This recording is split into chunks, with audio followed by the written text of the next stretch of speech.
Welcome to Seven Nation Army Podcast, where we talk about what countries have the most immigrants in the United States. Today's episode is Korea. The first wave of immigration began in 1903 when political ties between the United States and Korea encouraged Koreans to immigrate.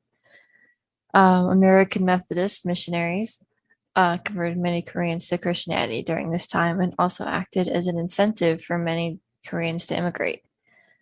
Koreans settled mainly in Hawaii to take plantation jobs since the Chinese Exclusion Act of 1882 kept farmers from hiring Chinese immigrants for cheap labor. Immigration came to a quick halt in 1924 when Congress passed the Oriental Exclusion Act of 1924, banning all Asian immigrants from the United States. However, this act still permitted Asian students to attend American universities. When Korea was under Japanese rule from 1910 to 1945, many Koreans were political refugees and studied at prominent East Coast universities such as Harvard or Princeton. During the Korean War from 1950 to 1953, the second wave of Korean immigration began. These demographics consisted of students and mostly professionals. The McCarran and Walter Act of 1952 allowed Asians to become U.S. citizens once again, and the War Bride Act of 1946 allowed American soldiers to bring their wives and children from Korea to the U.S.